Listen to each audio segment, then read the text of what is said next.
Hi children, welcome to online class of MJI School. In the last class, we studied the story Adventure in Banyan Tree, written by Ruskin Pond. I think you have written the profile of Ruskin Pond. Am I right? Yes, I know you have. Do you know about Ruskin Pond? Yes, Ruskin Pond is known as Indian lover of nature. Today we are going to study a poem, Lines Written in Early Spring by William Wordsworth. William Wordsworth is a romantic poet. He is known as poet of nature or lover of nature in English literature. Samuel Coleridge and William Wordsworth worked jointly. They made a collection of poems named Lyrical Ballads, which made him a major figure in English literature. The poem Lines Written in Early Spring is an amazing poem in English. In the poem, he describes strong bond between nature and soul of mankind. He tries to explain sweet bitter moment. Okay, let us go to poem Lines Written in Early Spring. Let us read. I heard 1,000 blooded notes, while in a grove I sat reclined, in that sweet mood when pleasant thoughts bring sad thoughts to the mind. Let us analyze the stanza. I heard 1,000 blooded notes. Here, the poet says to us, the poet is sitting in woodland grove, reclined, fully satisfied. He is attracted by the pleasant sight and the sound of nature. He heard 1,000 blooded notes. Blood means mixed, not sounds. The poet tries to exaggerate the sound from nature. Sometime we will say we have to do a lot of work. We will say that I have Himalayan task. Like this words is used to exaggerate our task. Am I right? This poet used in the poem the words 1,000 blooded knots. It is a poetic device we can call figure of speech hyperbole. Pick out the hyperbole in the poem, 1,000 blooded knots. Actually, the poet is sitting in a woodland grove. He is attracted by the pleasant sight and sound of nature. In his mind, a pleasant thought came. Simultaneously, his pleasant thought became sad thought. Can you get an idea? In the poem, the poet used some poetic devices to make poem beauty. like a rhyme scheme, rhyming words, etc. Each lines we can see the end of the sound. First one, nots. Last sound we can hear nots. We can place to indicate the sound A. Another sound we can see second line reclined D. We can use another letter B. The first sound repeated in the third line, thoughts, we can place A. The fourth line sound is same with the sound of second line, so we can place a letter B. The rhyme words is A, B, A, B. Surely we can see in Malayalam songs the musicians as well as the poet will use some devices to make song beauty. Example: മാണിക്കാമലരായ പൂവി മഹദിയാം Khadija Beevi മക്കയെന്ന പുണ്യനാട്ടിൽ വിലസിടും Nari. The first one, the sound we can hear, the last sound of a line, E. We can take the sound V, we can place a letter A. The same sound repeat. A. Another sound is a different sound we can see. Ill, we can place B. The last sound we can hear Re. The same sound, the first and second sound repeated in the last line. So we can make a rhyming scheme A, B, A. Can you get an idea? Let us go to the presentation for more detail. Let's take a look at the words at the end of the given lines. The sun is shining bright. This is a lovely sight. If you've noticed, the words bright and sight have the same sounds at the ends. Can we look at a few more examples? I think I can never see something as free as a sea. If you have listened carefully, the words see and see have the same end sounds. Let's go for another example. The green garden lets its shade fall over the red old school hall. Again, you have fall and hall having the same end sounds. So we have observed the repetition of similar sounds in two or more words, and this is called a rhyme. And because it occurs at the end of the lines, it is called the end rhyme. Let's look at the end rhymes in the following lines. Bid me to weep, and I will weep, while I have eyes to see, and having none, yet I will keep a heart to weep for thee. Clearly, the words weep and keep rhyme with each other, so does see and thee. Another beautiful poem by William Wordsworth is Daffodils. We will look at the first stanza of the poem. Pay attention to the rhyme.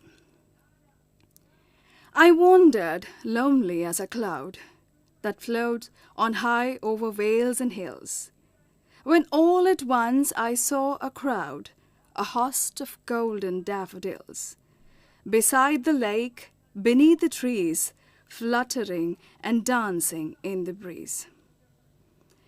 I hope you have paid attention to the words at the end of the lines. The words are cloud, hills, crowd, daffodils, trees, and breeze. Remember, each new sound at the end of the line is given a letter starting with A and then B and C and so on. As you have noticed, A is given to the first sound in the word cloud, which is in the first line, B for the next new sound as in hills, and C for another new sound in the word trees. Now, if the end sound is repeated, it gets the same letter as in the earlier lines. So you have the end sounds in cloud and crowd to be the same, and hence it is denoted with an A. The end sound in hills and daffodils are the same, and it is denoted with a B. And trees and breeze is given a C. So then, we were looking at the rhyme scheme. What is then a rhyme scheme? Rhyme scheme is a pattern of rhymes in a poem or a song. It is denoted using letters of the alphabet. To sum up, the same letter indicates that the end sounds rhyme with each other. We can go to next stanza. To her fire works did nature link, the human soul that through me ran, and much it grieved my heart to think what man has made of man. Let us analyze the stanza. Let us explain the stanza. What did nature do? Nature linked human soul to her beauty and serenity. Man is a part of nature. Man should be part of nature. We don't try to destroy nature. Nature will give pleasure for us. But just as much it grieved to my heart to think what man has made of man. We all know that thinking about the cruelty against man and nature, the poet mind became sad. Poet feels very sad.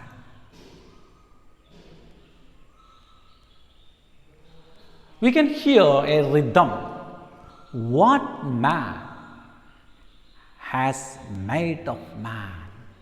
What man has made of man? We can see here rhythm. The poet used another poet device, alliteration. In film song, we can see like this alliteration. Example, മാനൊന്നും വിളിച്ചില്ല മയിലൊന്നും വിളിച്ചില്ല മാനത്തെ മണിവിളക്ക് മാനൊന്നും വിളിച്ചില്ല മയിലൊന്നും വിളിച്ചില്ല മാനത്തെ മണിവിളക്ക് നിന്നെ ഞാൻ മാനത്തെ മണിവിളക്ക്. Okay, let us watch the presentation for more detail. Let's take a look at some interesting names and read them aloud. William Wordsworth, Mickey Mouse, Donald Duck. Hope you have noticed something peculiar. In the names, the first sound is repeated. W for William Wordsworth, M for Mickey Mouse, and D for Donald Duck. Well, have you heard of tongue twisters? Try reading them out and I'm sure it'll be fun. Observe the pattern as you read them. The first one for you, she sells seashells by the seashore. If you've noticed, the S sound is repeated. The next one, while walking wearily home, I wondered where Wally was. Did you notice that the W sound is repeated here? Another one for you, go and gather the green leaves on the grass. Can you identify which sound is repeated? Absolutely, G. Another example, the boy buzzed around as busy as a bee. Clearly, the B sound is repeated. And the last one, please put away your pains and practice the piano. Again, the sound P is repeated. I hope you've noticed the pattern. Interesting, isn't it? Shall we look at some examples from poems? The first one for you. When I see birches bend from left and right, I like to think some boy's been swinging them. Beautiful, isn't it? It's from Robert Frost's very famous poem, Birches. Let's read lines from The Rime of the Ancient Mariner by Samuel Taylor Coleridge. The fair breeze blew, the white foam flew, the furrow followed free. Sounds musical. You can have a taste of the rhythm here. So, we're looking at alliteration. It is the use of the same sound or sounds, especially consonants, at the beginning of several words that are close together. In the stanza, the poet thinks about cruelties of man towards the man as well as nature. The man is trying to cut down trees, to loot sand from rivers, build huge factories which pollute air and water. The poet gives a little background information. At the time of writing poetry, there was a French Revolution in 1789. Many were killed, many were injured. Not only William Wordsworth, but also other writers shocked, thinking about the cruelties of man against man. The man showed cruelty against man, against fellow beings. So the poet asked, what man has made of man? Clear? Okay. Let us go to the third stanza. Through primrose tufts in that green bower, the periwinkle trailed its reeds, and 'tis my fate that very flower enjoys the air it breathes. Through primrose tufts in that green bower, the periwinkle trailed its reeds, and 'tis my fate that every flower enjoys the air it breathes.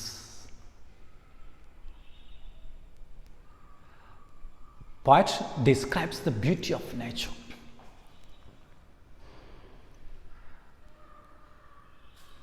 ഹരിതാപമായ വള്ളിക്കുടിൽ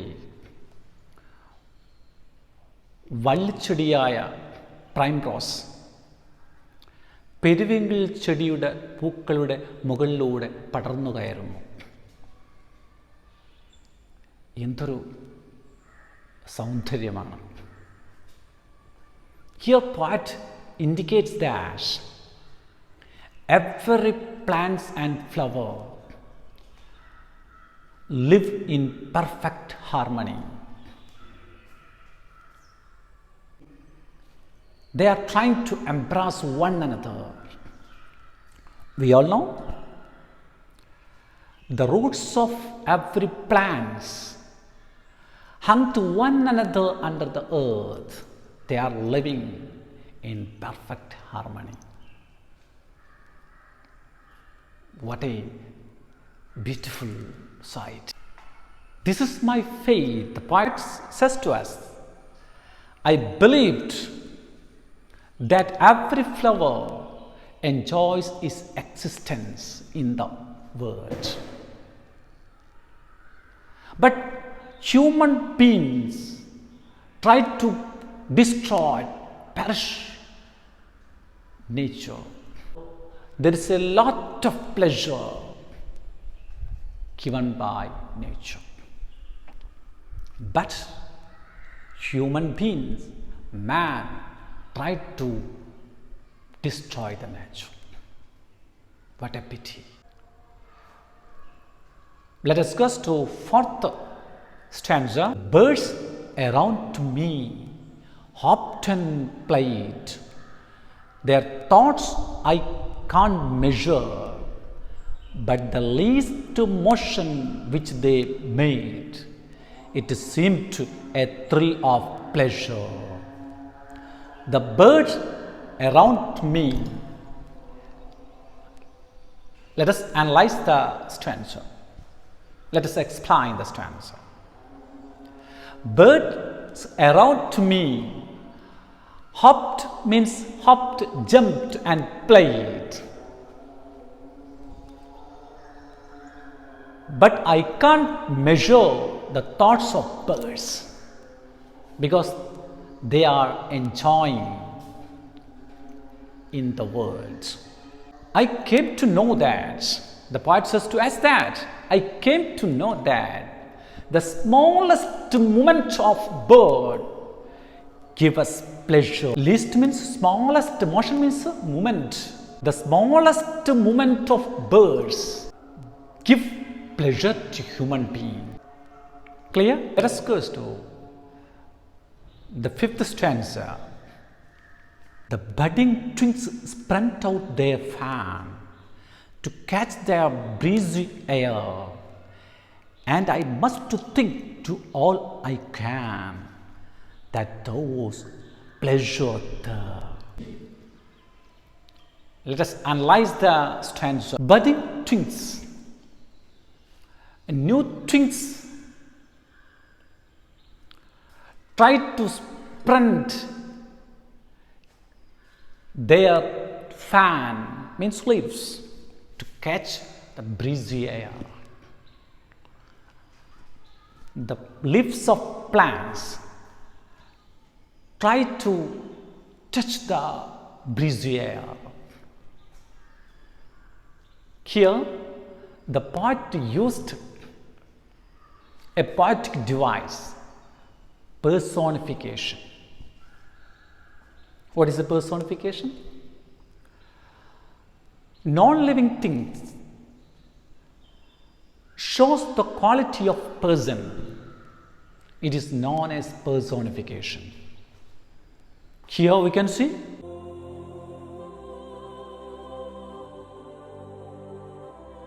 the flame of the candle danced in the darkness. Can the flame of the candle dance? My car's headlight winked at me. Can a car's headlight wink at anyone? A wildfire ran through the forest at an amazing speed. Was the wildfire running? The wildfire was spreading at amazing speed. The wildfire cannot run. The flame of the candle cannot dance, and the car's headlight cannot wink. Only living beings can run, dance, and wink. Here, human qualities are given to non-human things. Personification. Have you heard this rhyme? Hey diddle diddle, the cat and the fiddle, the cow jumped over the moon. The little dog laughed to see such sport, and the dish ran away with the spoon. Personification is used in this nursery rhyme, Hey diddle diddle. Fairies dancing. Example. Yes, here nature tried to touch the breeze. Here the poet used a word catch. Do you think that can budding things catch the breeze air? No. But poet gave a quality to the budding things. Here poet describes, I can make out one fact. Everywhere in the nature we can see pleasure. Let us go to the last stanza of the poem. If this belief from heaven be sent, if such be nature's holy plan, have I not reason to lament what man has made of man?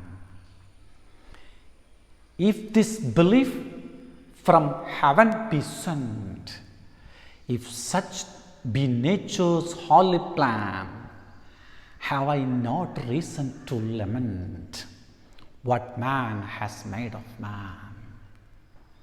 Okay, let us analyze. The poet says to us that there is a belief that peace, pleasure and beauty will be sent from heaven by God.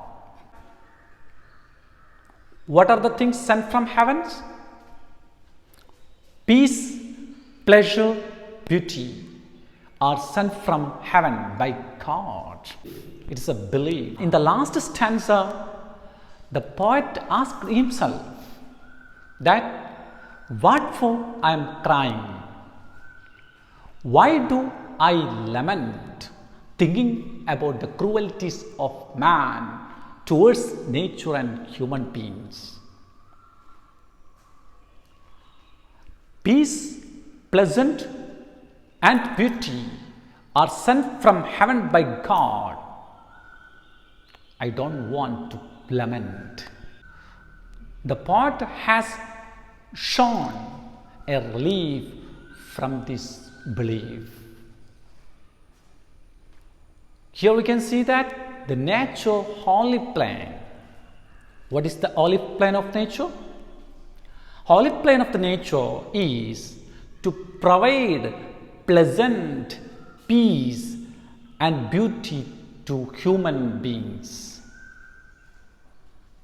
Clear? Okay. Do you have any thoughts? Yes, good. In the poem, the poet used many images to make poem beauty. Visual images, auditory images, tactile images. Clear? Okay. Do you have any thoughts? Yes, good.